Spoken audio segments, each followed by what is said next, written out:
Ces épargnes ne sont pas suffisantes pour faire face à la crise à venir. Esmoth, en tant que trésorier, tu dois penser et trouver des moyens pour assurer plus d'argent. Le meilleur moyen a toujours été d'élever les taxes et les impôts, comme vous le savez. Non. De cette façon, les pauvres auront à souffrir encore plus. Ensuite, qu'adviendra-t-il de ceux qui n'arrivent pas à payer les taxes? Il doit y avoir d'autres moyens plus convenables pour assurer tout cet argent. Je salue l'honorable Uzarsif. Que Dieu te bénisse. Que fais-tu ici? Que les dieux vous bénissent, Petros et Esmos. Et vous aussi, Binarous. Honorable, hier, Orenop a rendu visite à Anekmao au temple. J'ignore la raison de cette visite. Orenop ne m'inquiète pas beaucoup.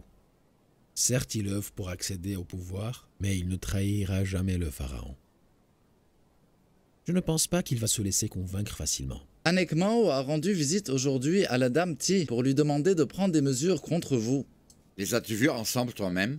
Non, la servante de la dame Ti m'a raconté. La dame Ti s'est rendue chez Amenhotep il y a 1 heure de cela. Le but de la visite est probablement d'exécuter les ordres d'Ankmao. Tout est possible. Ne laissez pas ces événements vous inquiéter beaucoup. Vous vous souvenez de mon histoire avec Apopis? C'était un complot des prêtres du temple. Je sais que les prêtres du temple d'Amon sont capables de tout faire pour réaliser leurs desseins diaboliques. Alors que moi, je me fie à mon Dieu le Tout-Puissant à qui je laisse le soin de guider mes actions. Je dois avouer que si les prêtres ne m'inquiètent pas, c'est à cause de leur crainte perpétuelle des dangers qui menacent leur existence. Ils doivent déployer beaucoup d'efforts pour leur survie. Mais je suis sûr et certain que grâce à l'aide de mon Dieu, je vais finir par vaincre cette bataille. Sa Majesté Amenhotep le pharaon d'Égypte voudrait voir l'honorable Uzarsif. D'accord, j'y vais immédiatement. Je sais que la dame Ti fait tout son possible pour détruire ma réputation. Et malgré ceci, je ne suis pas inquiet. J'ai vu Neneferkepta aujourd'hui, il a toujours la même rancune. A-t-il dit du mal de l'honorable Uzarsif? Hélas. Il attend les circonstances opportunes pour se venger. Je suis conscient du mal dont est capable Neneferkepta. Mais croyez-moi, je ne suis pas inquiet non plus. Du tout.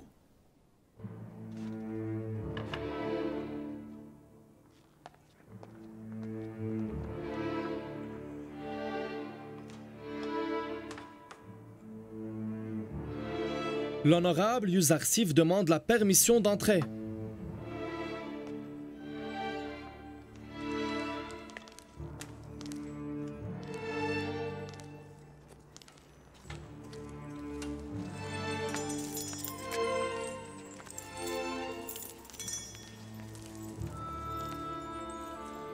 Mes respects à vos majestés.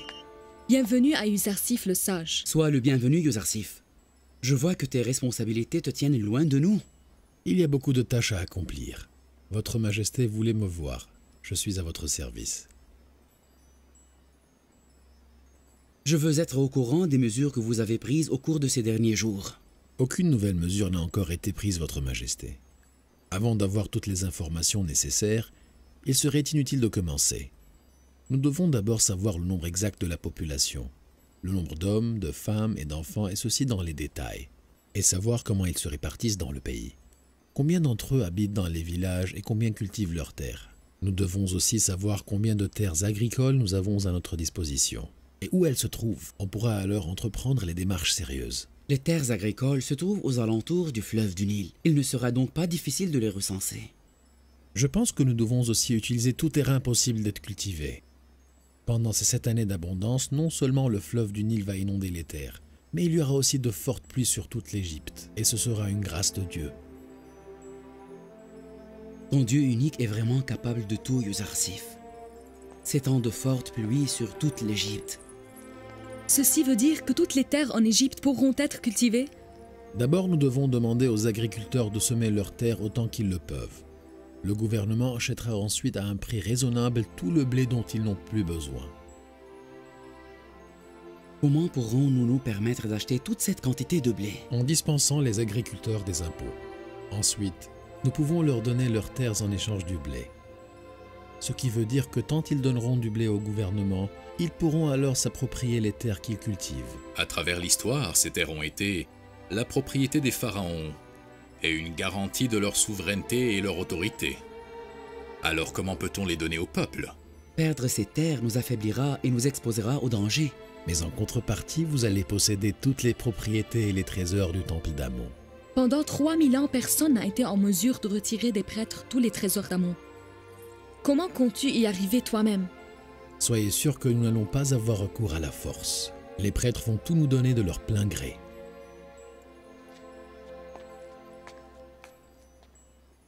Je n'ai pas encore reçu une réponse à ma question.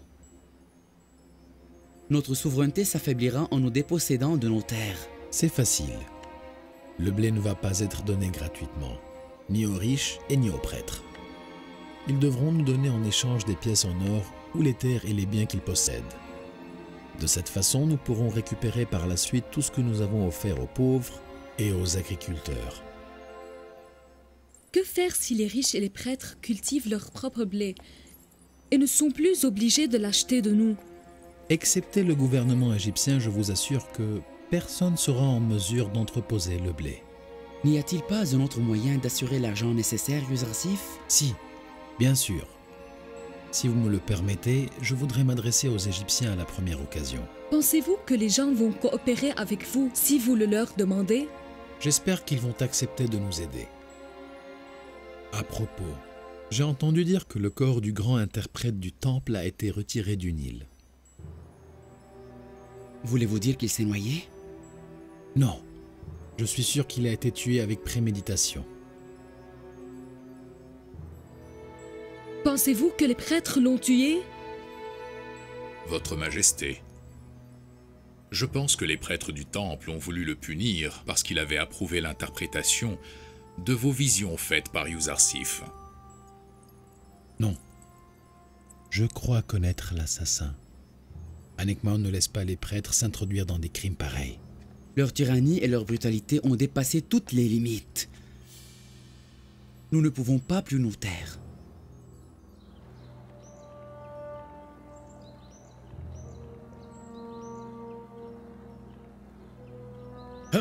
Incroyable! Les gens sont devenus des pantins entre les mains d'un étranger hérétique. Ces pauvres gens ne savent sûrement pas les projets du gouvernement et ce qu'il prépare pour eux sous prétexte de la vision du pharaon.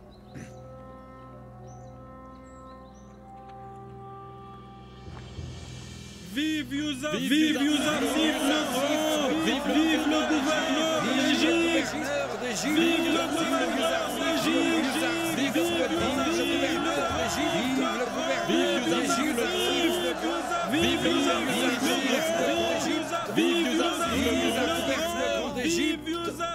Vive Yuzarsif le grand! Au nom des dieux de l'Égypte et au nom du Dieu le Tout-Puissant qui a créé l'Égypte et son peuple, je vous remercie d'avoir répondu à mon invitation en participant à ce grand rassemblement. Je vous remercie beaucoup. Je vous ai demandé de venir afin que vous puissiez nous aider.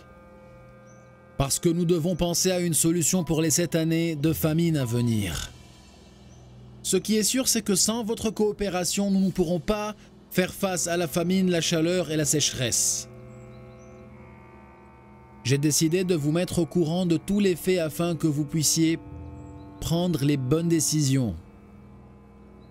La première chose à faire, c'est qu'il faut garder le blé en réserve. Mais si je vous demandais de donner gratuitement au gouvernement le surplus de blé dans le but de mettre en réserve, accepteriez-vous? Le feriez-vous?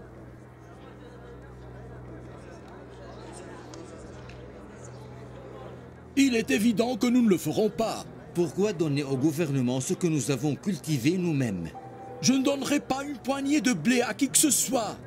Si vous distribuez le blé gratuitement aux gens, vous deviendrez pauvres comme nous, c'est évident.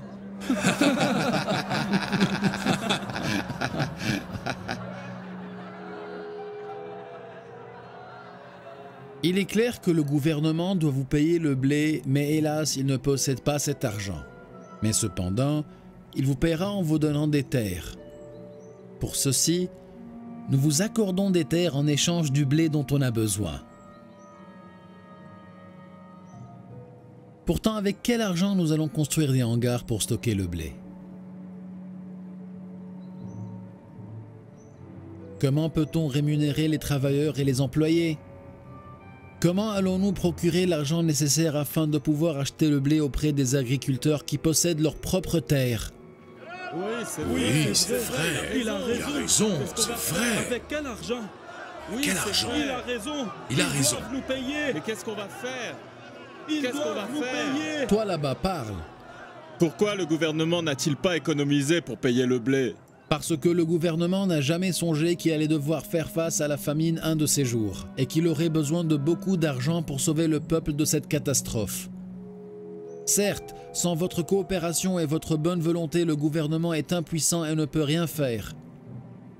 Êtes-vous prêts à nous aider, mais aussi à vous soutenir les uns les autres pour survivre à la famine et à la mort? Sans aucun doute. Nous devons travailler dur pour survivre. Nous voulons coopérer, mais nous ne savons pas comment procéder. Ce n'est pas très compliqué, je vais vous dire comment. Dans un premier temps, nous allons vous dispenser des impôts. Les riches et les nobles de ce pays doivent chaque année mettre à la disposition du gouvernement une partie de leurs gains en tant que taxes. Nous les dispenserons alors d'une partie des impôts. Tout citoyen, toute personne qui paye ses taxes un an avant leur échéance serait dispensé plus tard de payer les impôts pendant une période de 2 ans. Et celui qui paie à l'avance les taxes des 7 années à venir serait dispensé des impôts pendant une période de 14 ans. C'est une très bonne idée. De mon côté, je suis prêt à payer mes impôts à l'avance. C'est un avantage pour nous de ne pas payer des impôts pendant 7 ans. Avec cet argent, le gouvernement sera capable de financer les travaux. Alors que l'autre moyen serait de suivre l'exemple de nos ancêtres, les anciens souverains et pharaons, et d'envahir les pays voisins et piler leurs biens dans le but d'obtenir l'argent nécessaire pour acheter le blé. Vous devez savoir que le peuple doit toujours participer à ces guerres. Vous voulez dire que nous n'avons pas le choix, soit aller à la guerre et se faire tuer, soit crever de faim?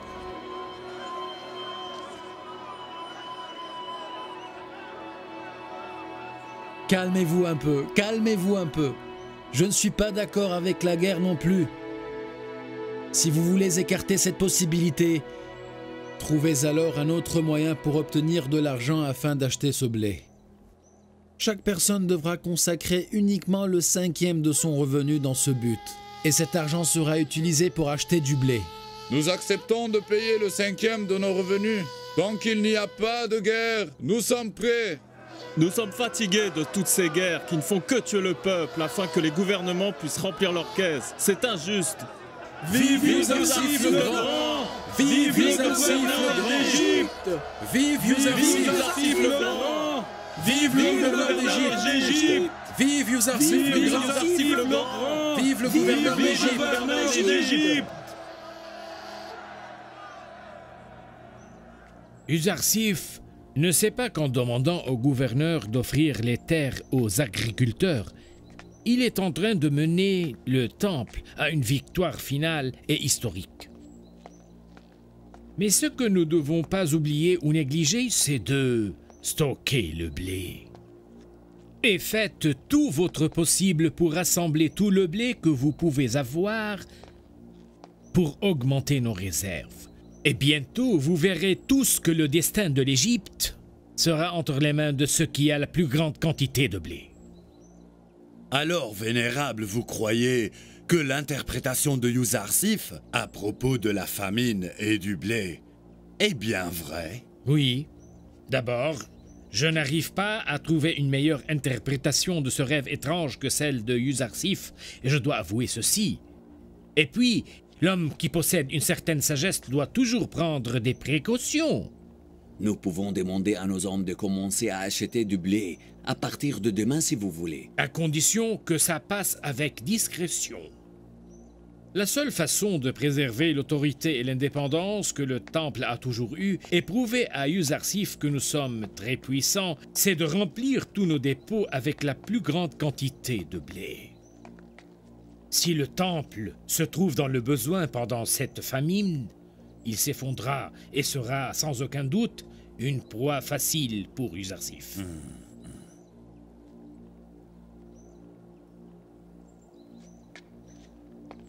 Va-t-il à mon reste.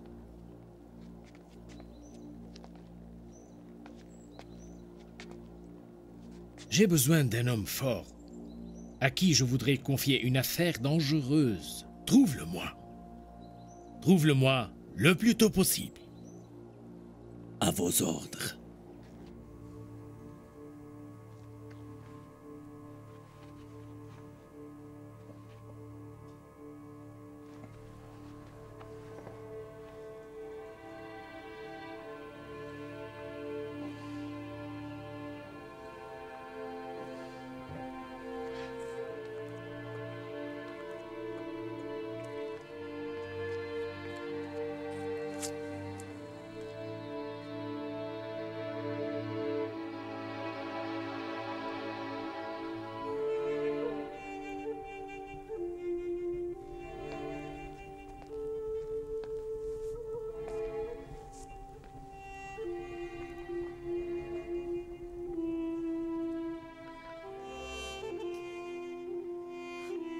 Je sais qu'il est trop tard maintenant. Pourtant, je vous demande de me pardonner avant de me quitter pour toujours.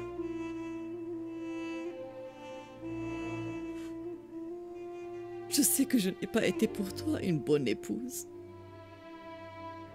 et que je n'ai pas apprécié votre bonté.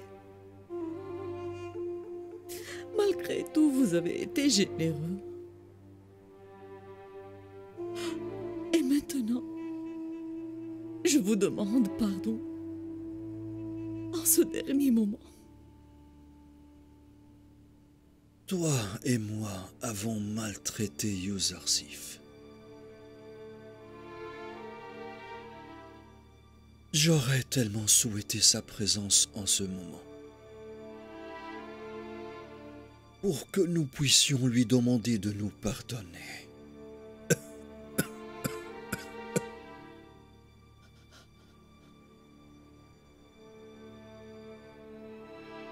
Au lieu de vénérer le dieu Amon, nous aurions dû adorer et vénérer le dieu de Yuzarsif.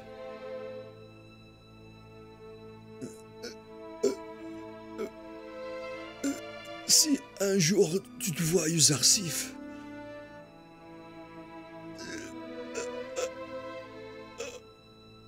si tu vois Yuzarsif,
Rhodamen, le commandant du palais de Poutifar, demande la permission d'entrer.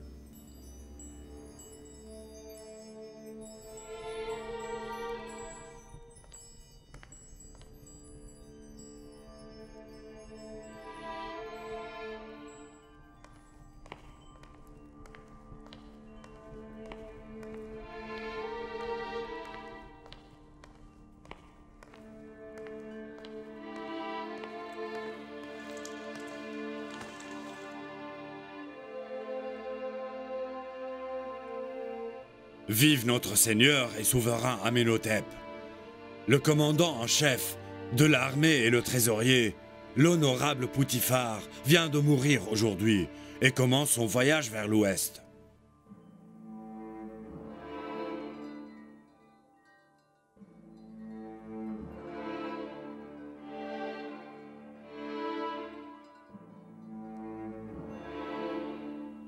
Poutifar était un grand homme. Il a servi l'Égypte et son pharaon avec beaucoup de dévouement. L'Égypte doit sa souveraineté et son pouvoir à Poutifar et à ses sacrifices. Nos condoléances les plus sincères à sa famille et aux habitants de son palais. Et dites-leur que nous allons participer à la cérémonie de ses funérailles.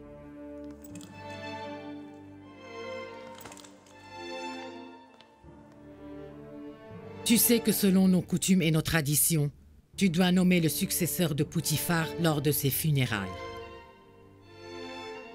J'annoncerai ma décision devant le peuple lors de la cérémonie.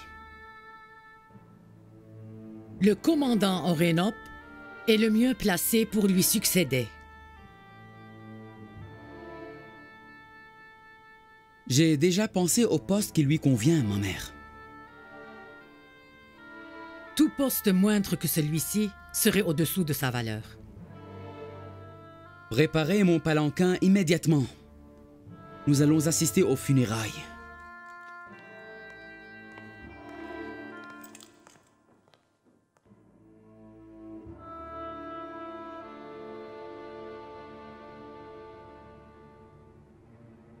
Dix bourses. Équivalente à 1000 d'ébène. Je crois que c'est une somme considérable. Considérable, oui, mais pas assez pour Yuzarsif. Je veux 10 fois plus que la somme que vous proposez. Si ça ne vous convient pas, trouvez-vous alors quelqu'un d'autre. Vénérable! Vénérable!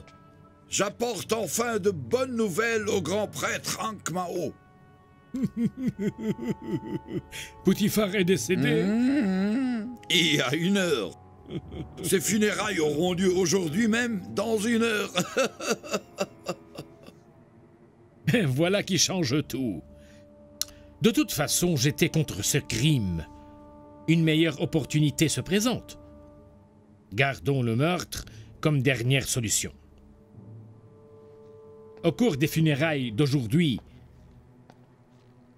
Amenhotep doit sûrement nommer le successeur de Poutifar. Selon les coutumes, au cas où Yuzarsif n'est pas nommé, cela signifie qu'Amenhotep veut l'écarter de ce poste si important.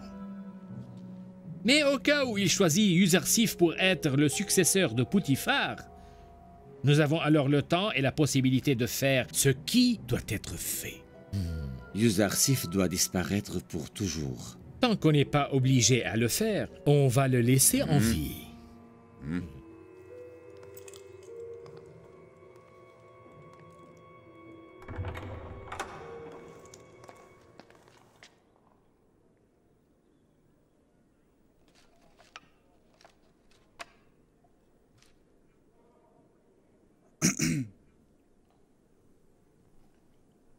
Le prophète de Dieu est-il au courant de la mauvaise nouvelle?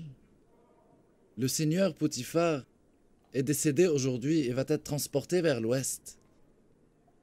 Poutifar est mort? Les nobles et seigneurs de la ville vont assister à ses funérailles aujourd'hui.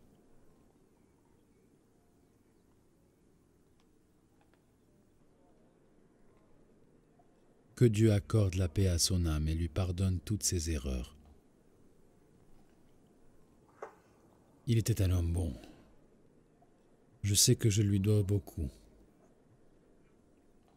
Et qu'il a fait beaucoup de sacrifices pour moi.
C'est un chef fort et courageux.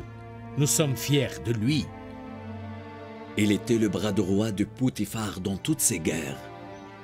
Il ne connaît pas la défaite. Sa bravoure et son héroïsme ont changé les cours des batailles qu'il a menées. Amenhotep doit nommer Orénop comme successeur de Poutifar. Je crois que c'est Orénop qui succédera à Poutifar. Je ne suis pas sûr que ce sera lui le successeur, car Sa Majesté Amenhotep préférera nommer Uzarsif.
Poutifar était un homme exceptionnel, un commandant compétent et un conseiller très sage. J'ai une grande estime pour ses 40 ans de service et de loyauté. Il a rempli à merveille ses fonctions en tant que gouverneur d'Égypte, commandant en chef de l'armée et en tant que trésorier. Nous n'oublions jamais ses sacrifices et ses services auprès de mon père Amenhotep III et de toute l'Égypte. Je souhaite à cet homme valeureux l'immortalité et la paix éternelle dans l'autre monde.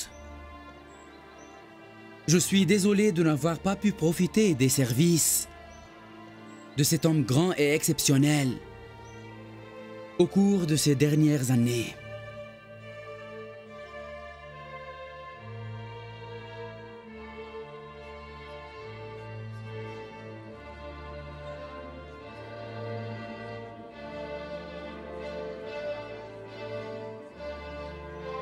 Ce jour marquera la défaite définitive de Uzarsif selon la volonté de nos dieux. Orénop va certainement destituer Uzarsif de ses fonctions dès qu'il sera nommé.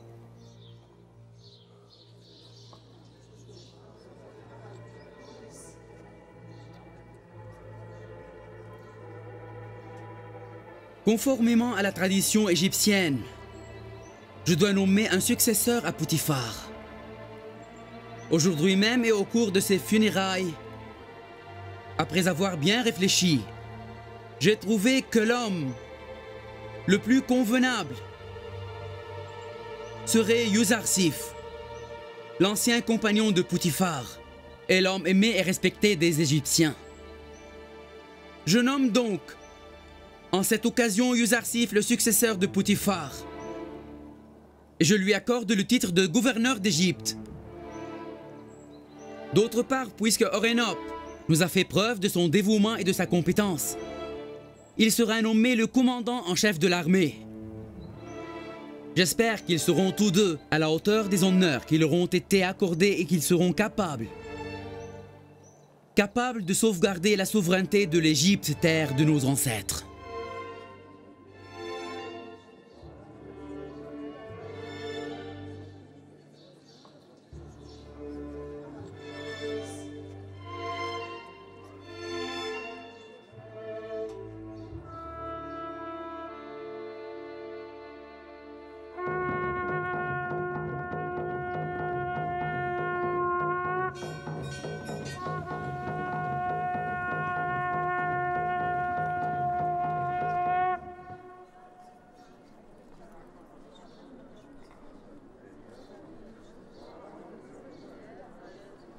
Yuzarsif, qu'en penses-tu? Yuzarsif n'est qu'un étranger, alors qu'Orénop est le fils de cette terre et cette civilisation. Ceci veut dire que le commandant devra recevoir et exécuter les ordres de Yuzarsif? La décision du souverain manque de sagesse.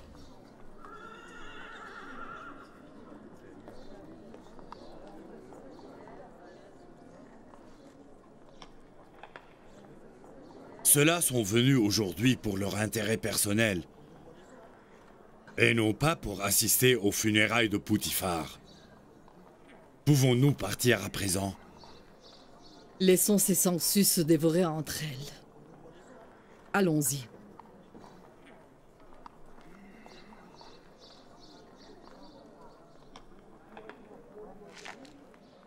Nous partons maintenant.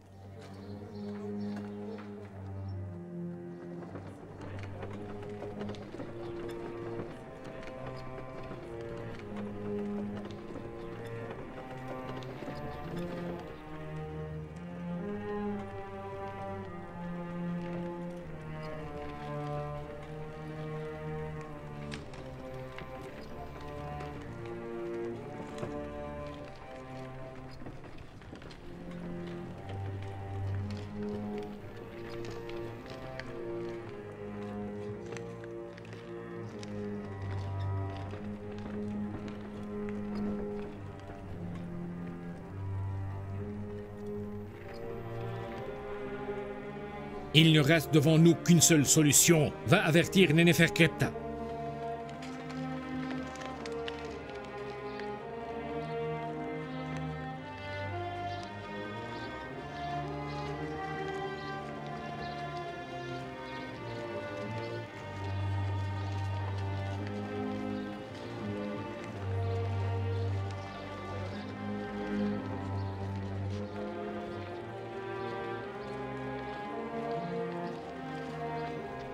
Commandant Orénop, cette décision est injuste. Vous auriez dû être le successeur du seigneur Poutifar. Vous avez probablement raison. Mais au fond de moi-même, je réalise que je suis un guerrier. Je ne m'y connais pas en agriculture et j'ai pas d'expérience dans les finances. Je dois admettre que le souverain Amenhotep m'a choisi pour la position qui me convient. Vous devez alors être chargé de toutes les troupes armées. Et des gardes du palais, c'est clair? Ce sera ainsi. C'est un homme brave et compétent. Allons-y.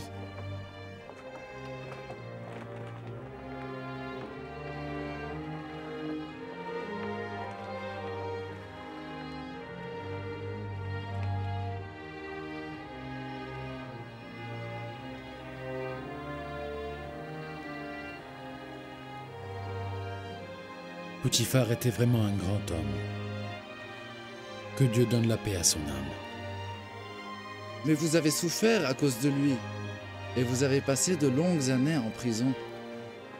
Mais je l'admire et le respecte toujours. Et je n'ai aucune rancune contre lui.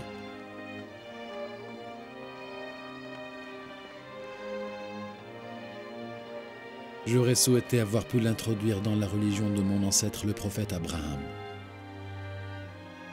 Je demande à Dieu de lui pardonner et de l'accueillir dans sa grâce et sa miséricorde.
Vos larmes et vos pleurs sont inutiles à présent.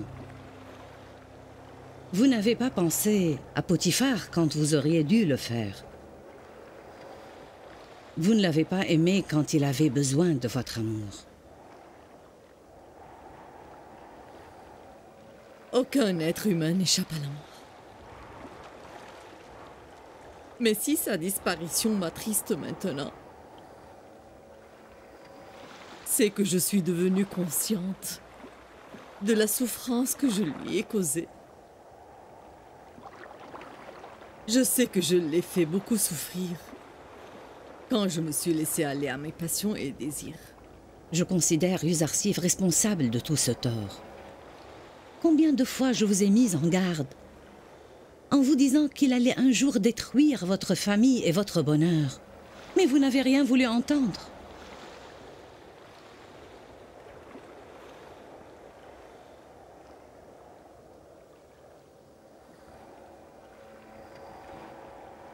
Non, Yuzarsif n'est pas coupable. C'est moi qui lui ai tendu piège après piège. Je suis la seule fautive. J'ai maltraité mon mari Potiphar, ainsi que Yuzarsif.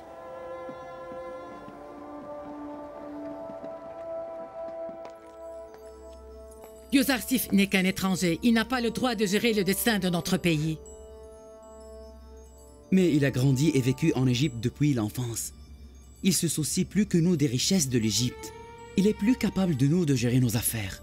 Pourquoi n'as-tu pas choisi Orénop comme successeur de Potiphar, comme je te l'avais dit? Majesté, Orénop est un guerrier. Il n'est pas capable de gérer toutes les affaires financières et agricoles de l'Égypte. Le meilleur choix était de lui octroyer le commandement de l'armée comme en a décidé le pharaon. Vous êtes tous des hérétiques. Toi, ton mari, le pharaon et Yuzarsif. Vous ne croyez pas au dieu de l'Égypte et encore moins au dieu Amon. Vous vous êtes tous unis pour vaincre les prêtres d'Amon et le temple. Le gouverneur d'Égypte, l'honorable Yuzarsif, est arrivé.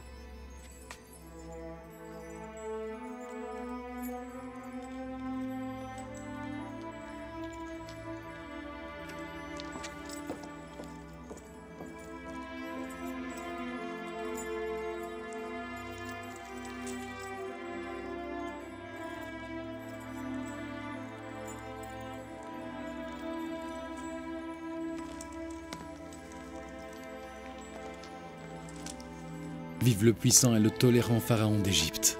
Bienvenue au sage Yuzarsif, gouverneur de l'Égypte. Je suis reconnaissant au pharaon pour son estime en me nommant successeur de Potiphar.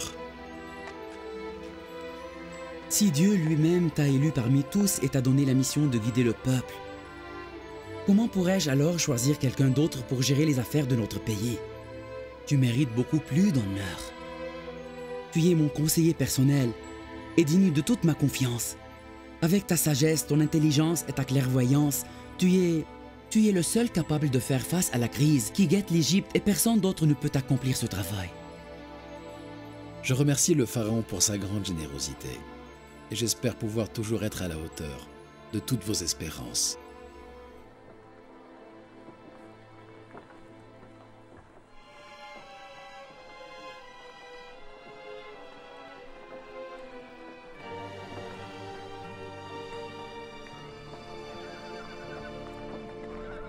Combien de sacs de blé tu as en ce moment?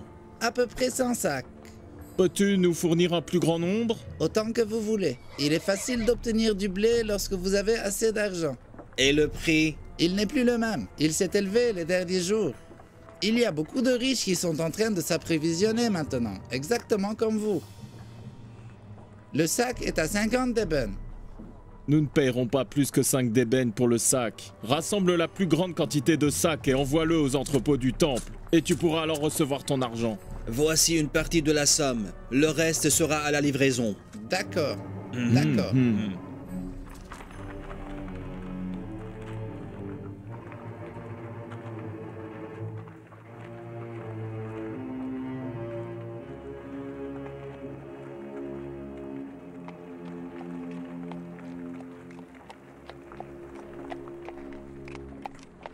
Beaucoup de gens sont en train d'acheter du blé en grande quantité.